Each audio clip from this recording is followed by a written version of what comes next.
This is a pen practice demo that I want you to watch before you start Guide 2, the Pen and Path assignment.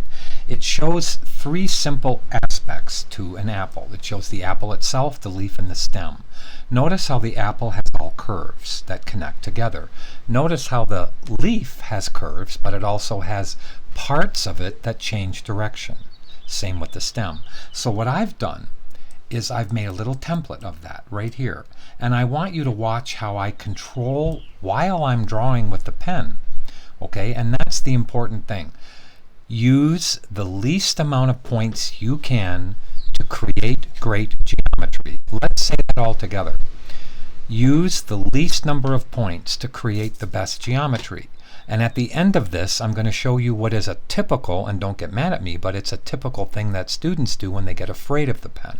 Okay, and they just load it with points, and I'll pretend that I'm a student and that I'm confused. But let's start right away because I want to make this very quick. So in the toolbar right here, which is under Window over to Toolbars, I want you to only use for a while the basic toolbar. See it right there? The basic, not the advanced, the basic. Thank you. Now let me go back and go to Toolbars and Basic. So it comes back over here. So I'm going to right hand click on the pen, right hand click, and you see when I right hand click how there's a little tear off menu right there on the right hand side. I'm going to click it with my mouse, and now I can pull it over here. It has the pen and something called an anchor point tool. That's the second tool. Now there's two selection tools, and for you to understand what they are, I've made a little demo, only a minute long, that is going to, and I'm going to do it right now, to show you the difference between the regular selection tool, which is all black, and the direct selection tool, which is white. So I'm going to go to the direct selection tool, and I'm going to tear it off. Now, we're only going to use the direct selection tool here. So you see how I've torn off the three tools we need? Look, there's the first tool, the second tool, and the third tool. That's all you have to do for the whole Guide 2 is just understand these three tools, which if you tear them off, you can just go up there and click. There are keystrokes that I talk about. When you're in the pen, you can make and activate the anchor point tool by holding a key down on Mac or PC. Same thing with the direct selection tool. So in order to begin this assignment correctly, this little thing, I just want you to watch. I'm going to click the direct selection tool right there, or there, same thing, and then the pen. But I want to show you something that is a little square, a little rectangle, and it's the difference between what is the regular selection tool. Well, I want to go to the regular selection tool for a minute and click this little rectangle. See how when I click it, the points are solid?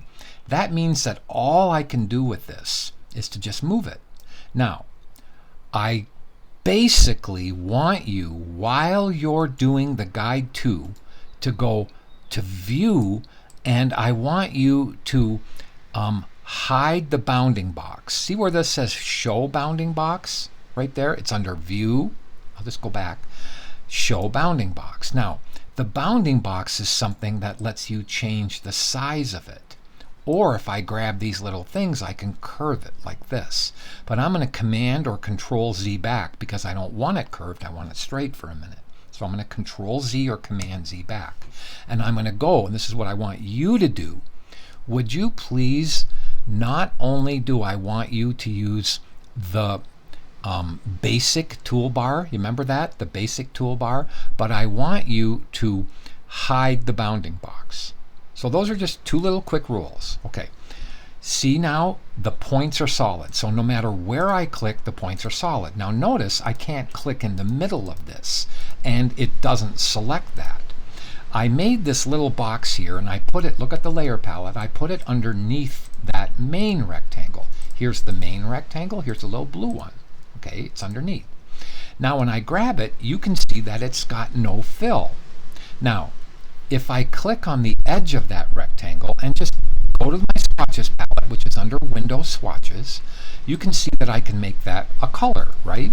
Well, white is a color too.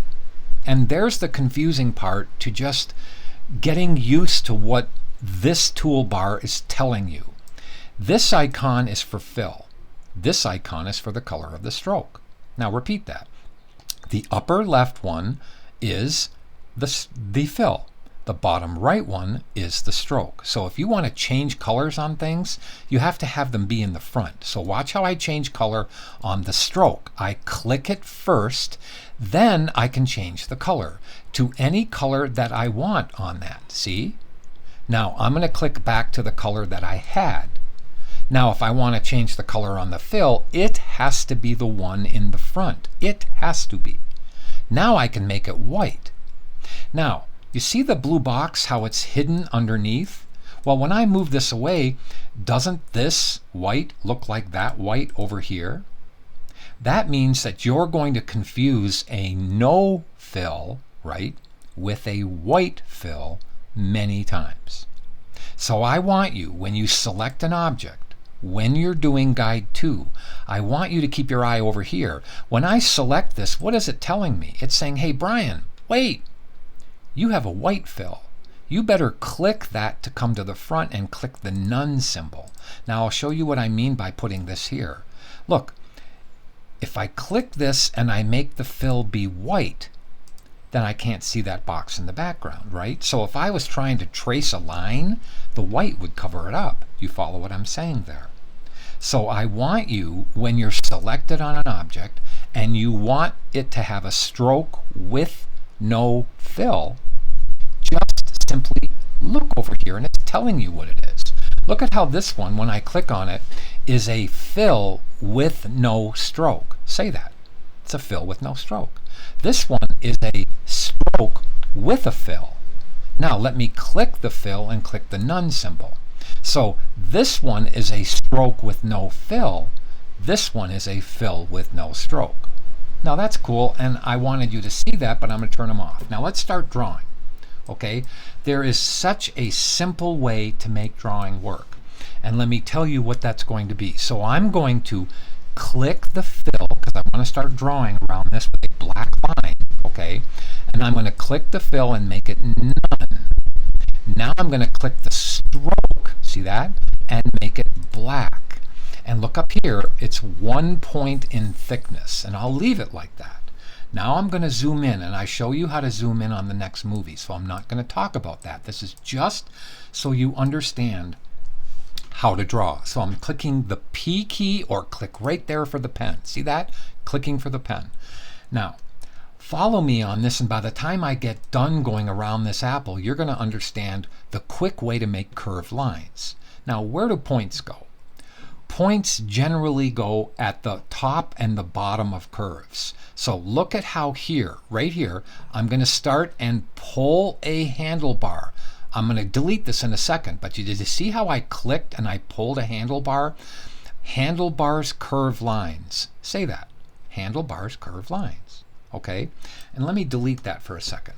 Watch how I can take this, go over to here and pull this way, and now I have a line.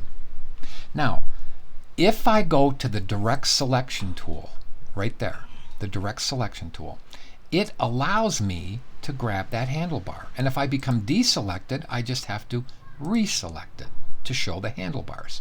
See how this part of that handlebar controls the curve? But it only controls that part of the curve. If I go over here, see how that handlebar, which is owned by that point, controls that curve. That's as simple as it gets. I mean, it's really simple. If I want to do an S curve, look at how the line is going to act like, the handlebar is going to act like a magnet. It's going to pull the line or push the line. You see what I'm saying? Okay, now let's delete that and let's do the apple. Watch how simple. So I start here and I pull. Now I didn't do that very well, and I should have zoomed in and started right there. That's a fine point. Now I pull a handlebar in the direction of the curve. Well, what do you mean, Brian? See where that little 1/4 inch right there lines up with my handlebar? Now watch when I go to the bottom of the curve. I'm going to pull it in the direction of that curve, and look at how I've matched that curve. See how I matched that curve? Let's go over to here.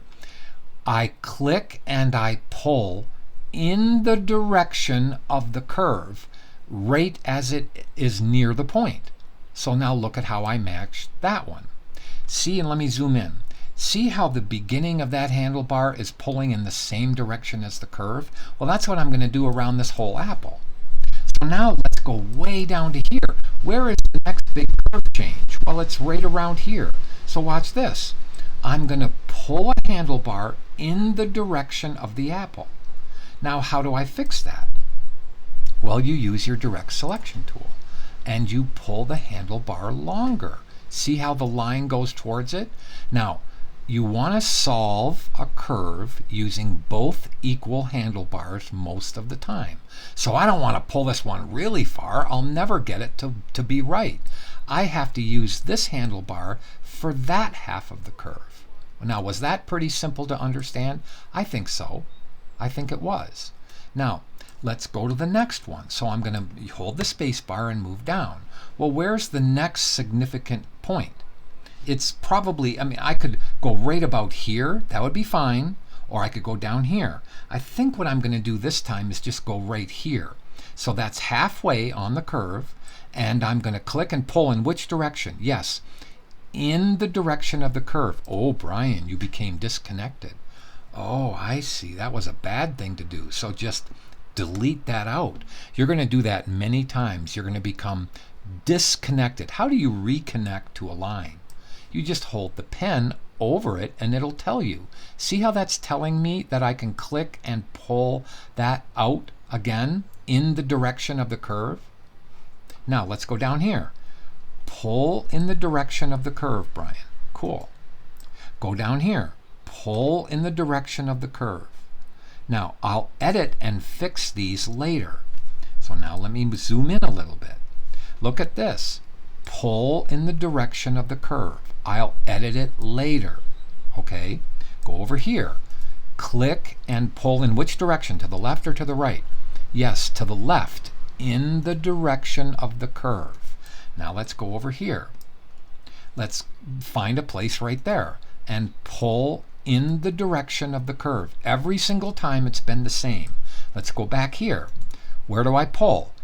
In the direction of the curve. Now I'll fix that later. It means that that handlebar, see where I'm circling, has to be pulled a little longer. Now let's hit the space bar and move up. Let's go right there. Pull in the direction of the curve. Now let's go back to where we began. Look at how Illustrator lets you join back in the first point you made. Got it? So you click, you hold it over that point, you click. Now which way do I pull that? Yes, in the direction of the curve, not backwards. Now, you see how I have that whole thing done? Just use your direct selection tool and edit. Now, what if I wanted to edit here first? Well, you don't see any handlebars, right? So you can just click and you see the handlebars there. Now look, let me zoom in and show you. If I pull this handlebar a little bit longer, do you see how I could make it go away from the curve or to the curve? Or down a little bit, like this. So now let's go down here. Let's make this one go down. Whoops, I missed it. I have to go back over here. Sometimes you have to do this 2 or 3 times to hold on to it. Now let's use your space bar, Brian. Well, where's my handlebars? You just click them. And you pull in the direction of the curve. There, that did fine. I'm not trying to be perfect here. There is no perfect, okay? Pull. Look at how I did that. Now, this one, if I pull it, well, no, Brian, don't pull it. Make it smaller. Now, let's go up a little bit and let's pull this one a little bit longer and we can now form that one to the curve. I have to go back up here and fix this one. Pull. And now look how nice. Now, what's wrong with this one? Well, Brian, your handlebar's too long. So click with your direct selection tool, grab the handlebar and make it shorter. That's all that needed. Sometimes the points need to be moved. See that? So maybe I didn't have that in exactly the right place. Okay, so just grab it and move it where you want. And grab the handlebar and either make it shorter or longer. Now let's go over here. Let's go over here and fix this one. I'm going to zoom back out. I show you how to do that, so don't worry about it later when I do guide 2. Okay, so now let's do this one and pull over. Let's now pull this one down a little bit. There, see how easy that was? And now look what you have. You have a line that follows that because we pulled in the direction of the curve. Now let's do the same thing. I'm going to click back to the pen tool and let's do the leaf. So watch how I pull in the direction of the curve. Pull in the direction of the curve. We'll fix it later. Let's go all the way up here and pull in the direction of the curve.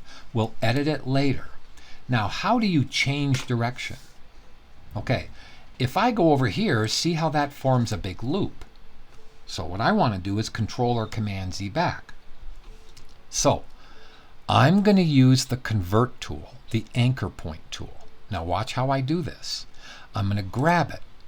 Now, I grab this handlebar and I'm going to split it from the other handlebar. Now let me Control Z back.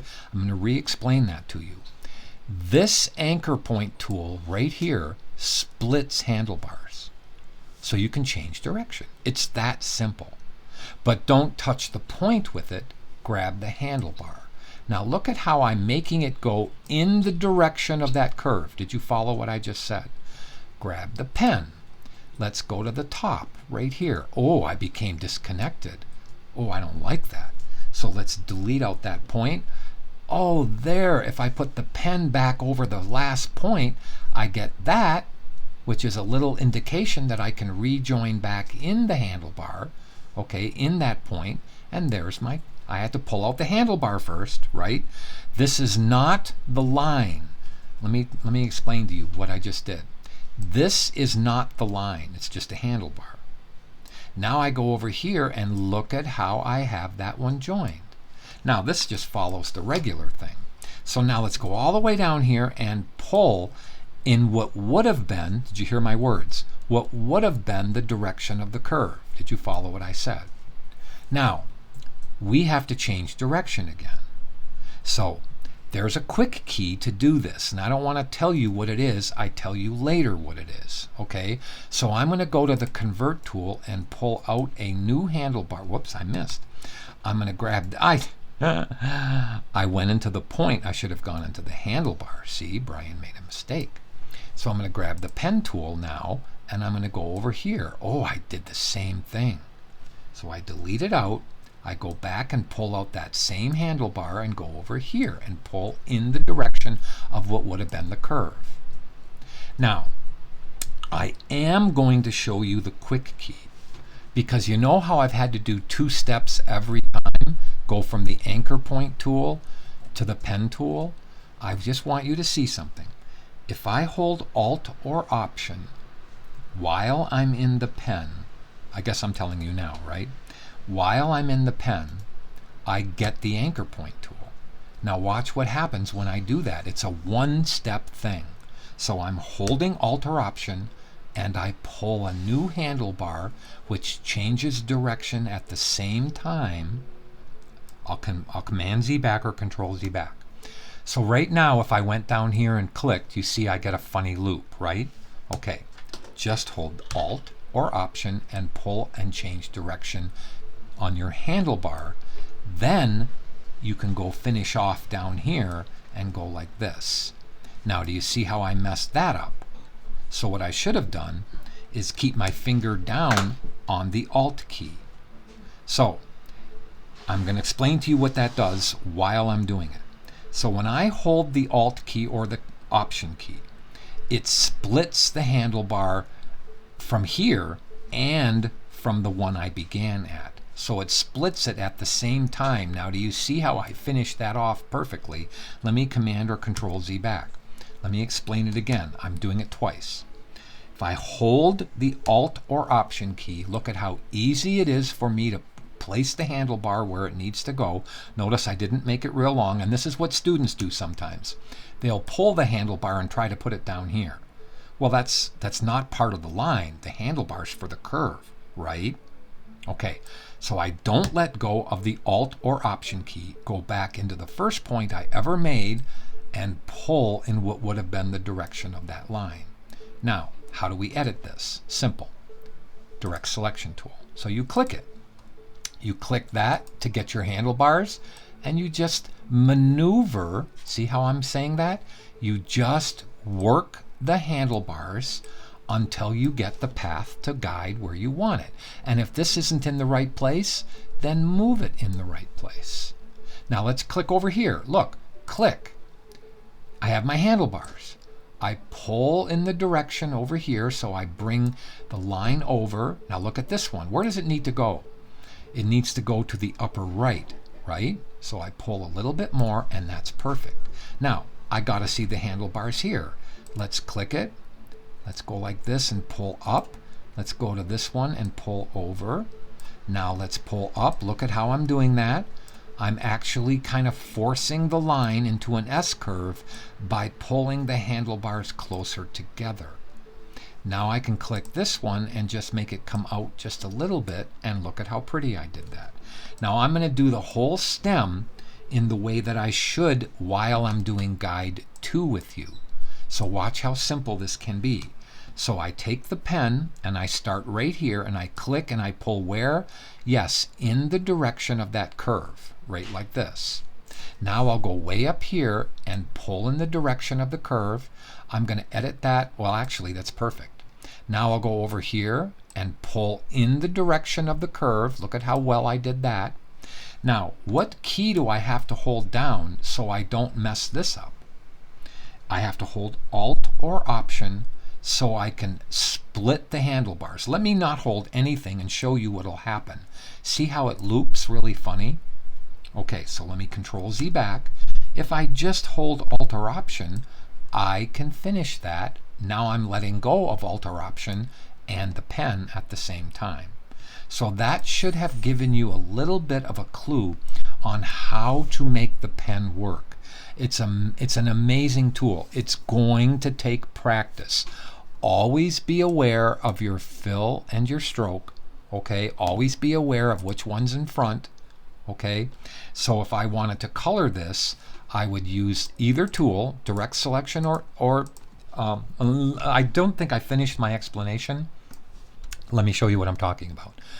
If I click this right here with the direct selection tool, all the points are hollow. Well, what does that mean, Brian? That means that I can edit an individual point and the other ones won't move. That's what the direct selection tool does. Let me rephrase that. Let me say that again. If I use the regular selection tool, all I can do is click it, and all I can do is move it. See, look, move it. I can't do anything. If I had the bounding box under View, Show Bounding Box, I could turn it and scale it, but I still can't grab an individual point. Now let me Control Z back and put it back where it's going. The direct selection tool lets you click away from something and click back. Not only does it let you see the handlebars, but I could move that point and it won't move any other point. There, are you getting sick yet? Okay, fine. So let me Control Z back. Now, if I have something selected, I could click the stroke and make it none. I could click the fill and make it whatever color I wanted, and then I'm ready to go and give this job to a client. But I'll Control Z back twice. 1, 2. Now, look over here in the layer palette. I'm going to turn off the stem, which I could rename. I want to show you. Look at how this one's the stem, right? So I could double click and name it stem. Hit the return key. I could take this one and name it leaf. Hit the return key. And I could click this one and make it apple. Right? Hit Control S to save the file. But let me turn it off, off, off. Now here's what a student does usually when they're afraid of the pen. So it's going to be overwhelming, but this is what some of you are going to try to do. Don't do it. Just watch this movie and practice. You click straight lines. And if I went around this thing and I clicked straight lines and it took me like 500 points to get around this thing, look at how it would look like, it would appear like I was doing a really good job. But if I went close, I would have little kinks everywhere. You see how I'm doing that? Now let me click away. If I go back on it, hey, that doesn't look so bad. But look at how many points it has. Is that a good thing? The answer is no. That segment right there, I just deleted it, should only take 1, 2, 3, see how I'm pulling in the direction of the line, and 4. 4 points should make up that whole line segment. And that's what I want you to learn. Okay? So watch this movie a few times and then start guide 2. Thank you.